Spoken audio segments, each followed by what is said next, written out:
Welcome to the Sleepy Tea Book Club, love. Come in quietly tonight. The air is cold, sharp with winter, and the sky feels very old, somehow, as though it has been watching longer than we have been walking beneath it. Inside, the lamps are low, the fire is steady, and the kettle hums softly, a small comfort against the dark.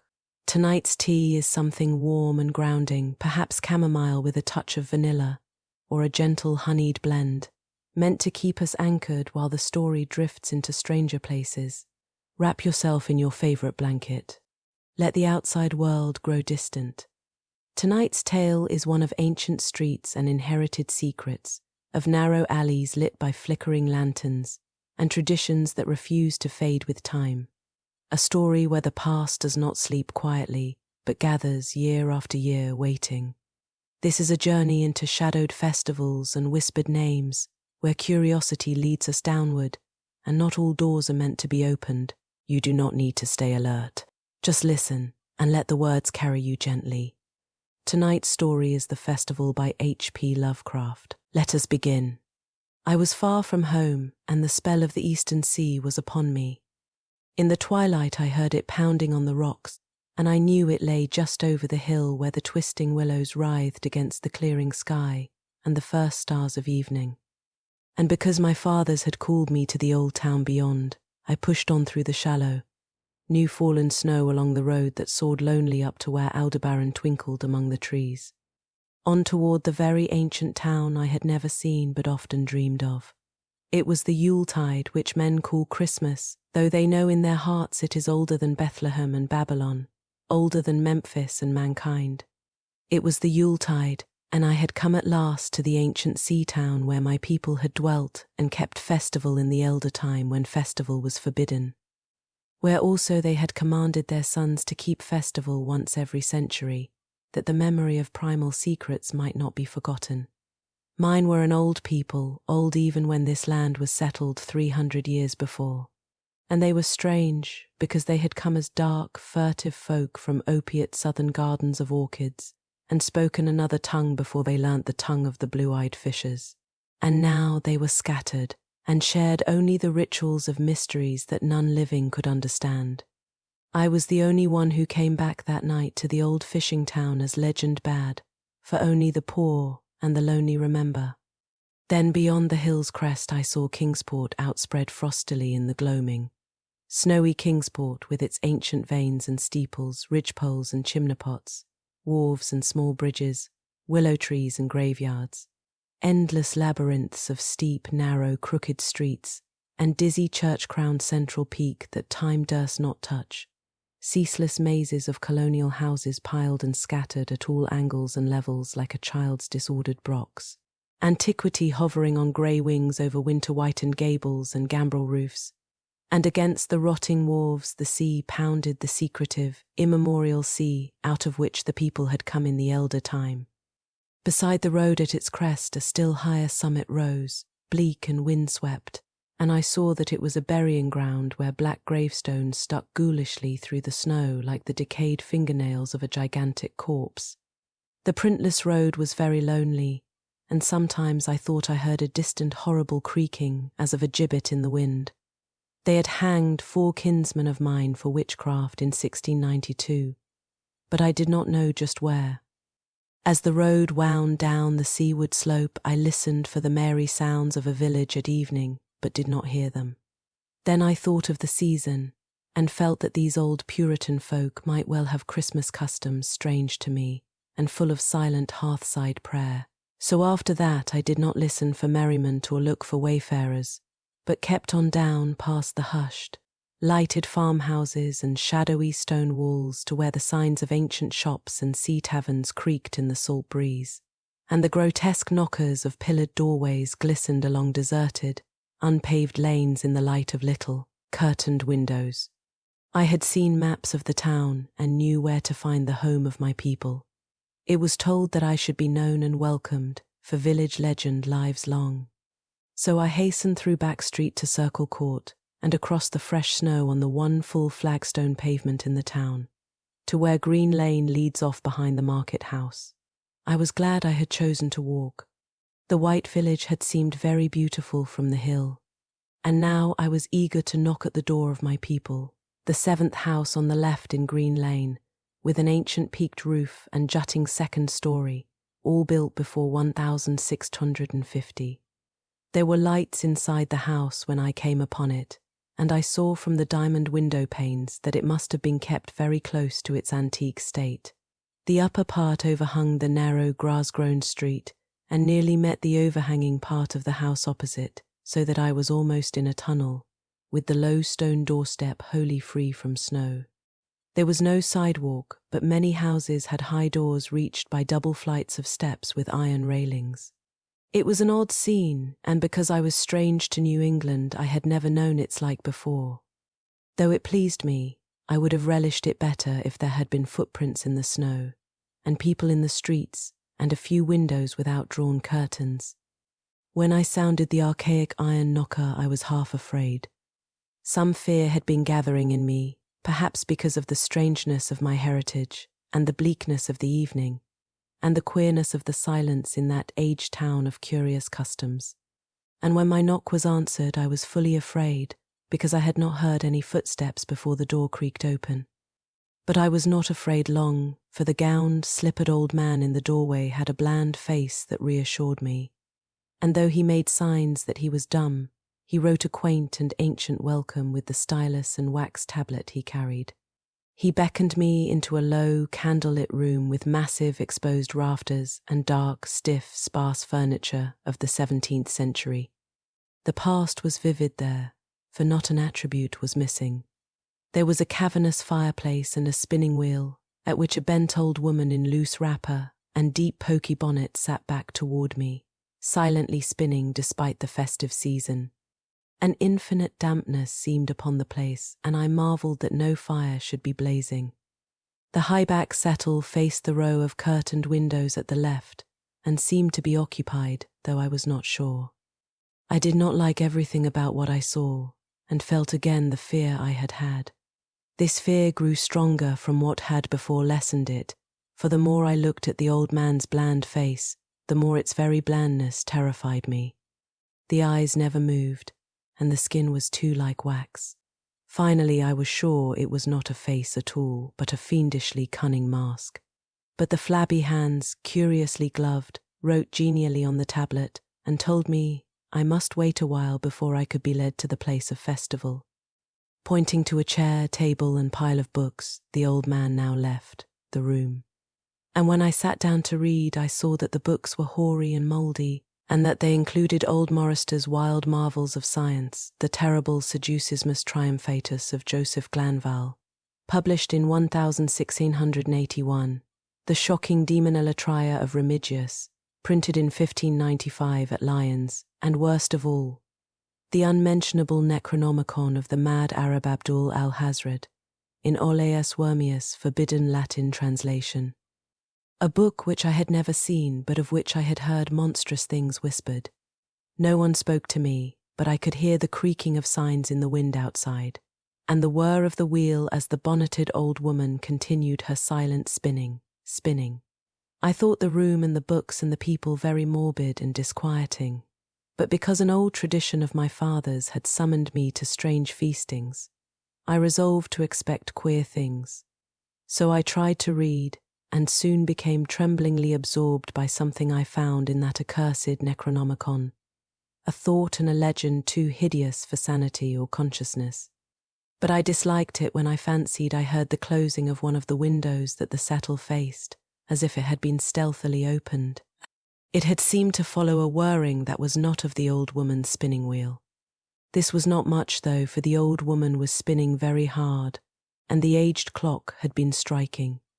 After that I lost the feeling that there were persons on the settle, and was reading intently and shudderingly when the old man came back booted and dressed in a loose antique costume, and sat down on that very bench so that I could not see him. It was certainly nervous waiting, and the blasphemous book in my hands made it doubly so. When 11 o'clock struck, however, the old man stood up, glided to a massive carved chest in a corner, and got 2 hooded cloaks, one of which he donned, and the other of which he draped round the old woman, who was ceasing her monotonous spinning. Then they both started for the outer door, the woman lamely creeping, and the old man, after picking up the very book I had been reading, beckoning me as he drew his hood over that unmoving face or mask. We went out into the moonless and tortuous network of that incredibly ancient town. Went out as the lights in the curtained windows disappeared one by one, and the dog star leered at the throng of cowled, cloaked figures that poured silently from every doorway and formed monstrous processions up this street and that, past the creaking signs and antediluvian gables, the thatched roofs and the diamond-paned windows, threading precipitous lanes where decaying houses overlapped and crumbled together, gliding across open courts and churchyards where the bobbing lanterns made eldritch drunken constellations. Amid these hushed throngs I followed my voiceless guides, jostled by elbows that seemed preternaturally soft, and pressed by chests and stomachs that seemed abnormally pulpy, but seeing never a face and hearing never a word. Up, up, up the eerie columns slithered, and I saw that all the travellers were converging as they flowed near a sort of focus of crazy alleys at the top of a high hill in the centre of the town, where perched a great white church. I had seen it from the road's crest when I looked at Kingsport in the new dusk, and it had made me shiver because Aldebaran had seemed to balance itself a moment on the ghostly spire. There was an open space around the church, partly a churchyard with spectral shafts, and partly a half-paved square swept nearly bare of snow by the wind, and lined with unwholesomely archaic houses having peaked roofs and overhanging gables. Death fires danced over the tombs, revealing gruesome vistas, though queerly failing to cast any shadows. Past the churchyard, where there were no houses, I could see over the hill's summit and watch the glimmer of stars on the harbour, though the town was invisible in the dark. Only once in a while a lantern bobbed horribly through serpentine alleys on its way to overtake the throng that was now slipping speechlessly into the church. I waited till the crowd had oozed into the black doorway, until all the stragglers had followed. The old man was pulling at my sleeve, but I was determined to be the last. Then finally I went, the sinister man and the old spinning woman before me. Crossing the threshold into that swarming temple of unknown darkness, I turned once to look at the outside world as the churchyard phosphorescence cast a sickly glow on the hilltop pavement, and as I did so I shuddered. For though the wind had not left much snow, a few patches did remain on the path near the door, and in that fleeting backward look it seemed to my troubled eye that they bore no mark of passing feet, not even mine. The church was scarce lighted by all the lanterns that had entered it, for most of the throng had already vanished.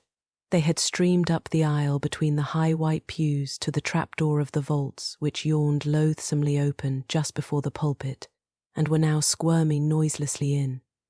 I followed dumbly down the foot-worn steps and into the dank, suffocating crypt. The tale of that sinuous line of night marchers seemed very horrible, and as I saw them wriggling into a venerable tomb, they seemed more horrible still. Then I noticed that the tomb's floor had an aperture down which the throng was sliding, and in a moment we were all descending an ominous staircase of rough-hewn stone. A narrow spiral staircase, damp and peculiarly odorous, that wound endlessly down into the bowels of the hill, past monotonous walls of dripping stone blocks and crumbling mortar. It was a silent, shocking descent, and I observed after a horrible interval that the walls and steps were changing in nature, as if chiselled out of the solid rock. What mainly troubled me was that the myriad footfalls made no sound and set up no echoes. After more eons of descent, I saw some side passages or burrows leading from unknown recesses of blackness to this shaft of nighted mystery. Soon they became excessively numerous, like impious catacombs of nameless menace, and their pungent odour of decay grew quite unbearable. I knew we must have passed down through the mountain and beneath the earth of Kingsport itself, and I shivered that a town should be so aged and maggoty with subterraneous evil. Then I saw the lurid shimmering of pale light and heard the insidious lapping of sunless waters. Again I shivered, for I did not like the things that the night had brought, and wished bitterly that no forefather had summoned me to this primal rite.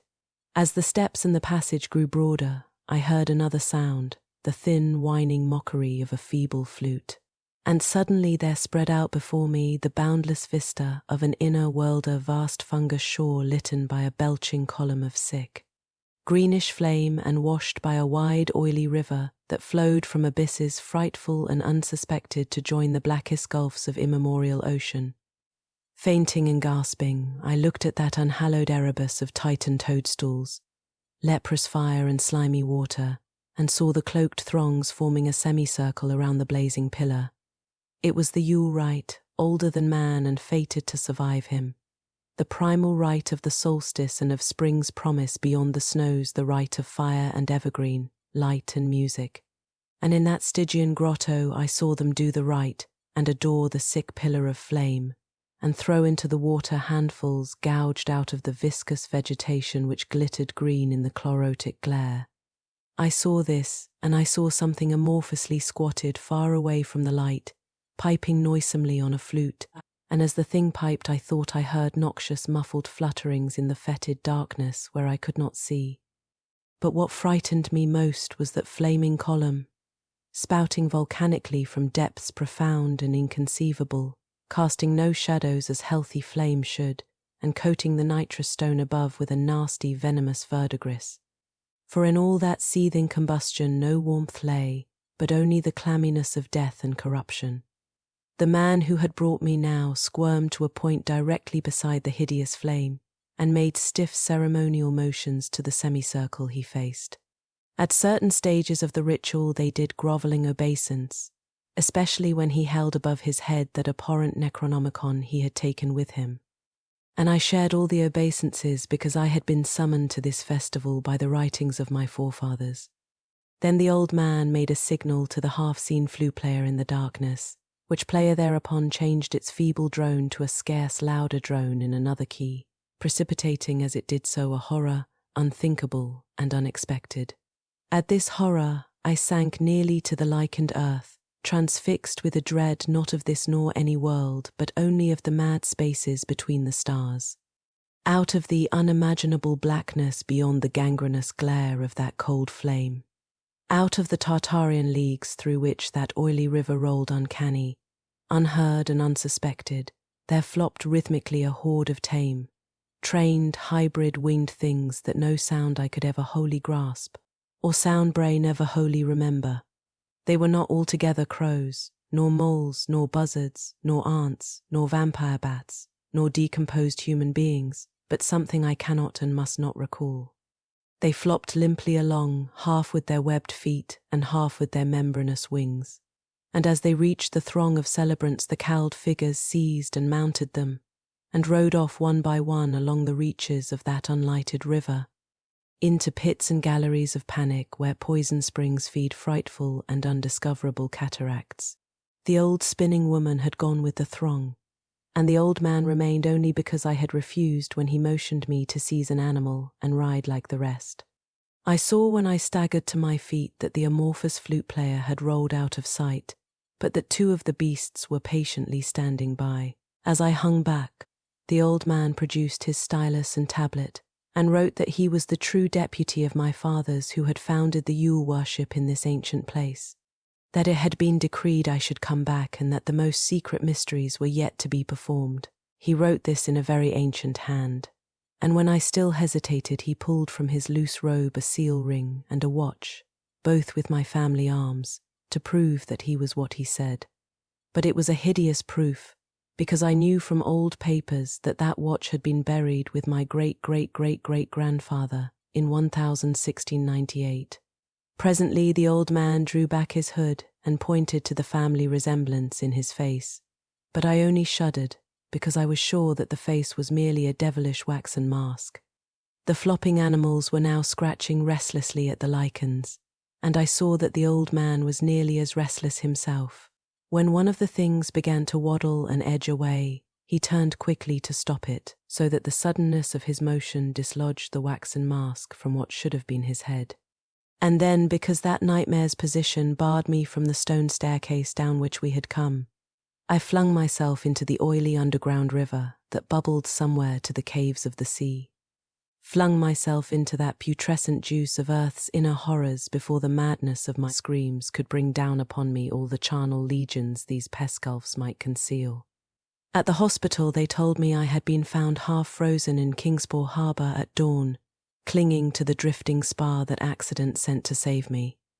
They told me I had taken the wrong fork of the hill road the night before, and fallen over the cliffs at Orange Pointer, thing they deducted from prints found in the snow. There was nothing I could say because everything was wrong. Everything was wrong, with the broad window showing a sea of roofs in which only about 1 in 5 was ancient, and the sound of trolleys and motors in the streets below. They insisted that this was Kingsport, and I could not deny it. When I went delirious at hearing that the hospital stood near the old churchyard on Central Hill, they sent me to St. Mary's Hospital in Arkham, where I could have better care. I liked it there, for the doctors were broad-minded, and even lent me their influence in obtaining the carefully sheltered copy of Alhazred's objectionable Necronomicon from the library of Miskatonic University. They said something about a psychosis and agreed that I had better get my harassing obsessions off my mind. So I read again that hideous chapter and shuddered doubly because it was indeed not new to me. I had seen it before. Let footprints tell what they might and where it was. I had seen it were best forgotten. There was no one in waking hours who could remind me of it, but my dreams are filled with terror because of phrases I dare not quote. I dare quote only one paragraph, put into such English as I can make from the awkward low Latin. "The nethermost caverns," wrote the mad Arab, "are not for the fathoming of eyes that see, for their marvels are strange and terrific. Curse the ground where dead thoughts live new and oddly bodied, and evil the mind that is held by no head. Wisely did Ibn Shakabak say that happy is the tomb where no wizard hath lain, and happy the town at night whose wizards are all in ashes. For it is of old rumour that the soul of the devil-bought hastes not from his charnel clay, but fats and instructs the very worm that gnaws. Till out of corruption horrid life springs, and the dull scavengers of earth wax crafty to vex it, and swell monstrous to plague it. Great holes secretly are digged where earth's pores ought to suffice, and things have learnt to walk that ought to crawl. Thank you for walking those ancient streets with me tonight. If the story left you with a chill, that is all right. Lovecraft's worlds often linger, like echoes in stone corridors or footsteps you are not quite sure you heard. Take a moment now to return to the warmth around you, the steady breath in your chest, the quiet safety of this room. Sip the last of your tea, even if it has cooled. The night does not need to be rushed. If you are still awake, you are welcome to stay and choose another tale, something gentler or something equally strange. And if sleep is already pulling at you, let it take you softly. The shelves will be here when you return. Tell me in the comments what tea you brewed tonight, and whether you enjoy Lovecraft's darker, dreamlike stories. Sleep gently, and I will see you again soon here at the Sleepy Tea Book Club.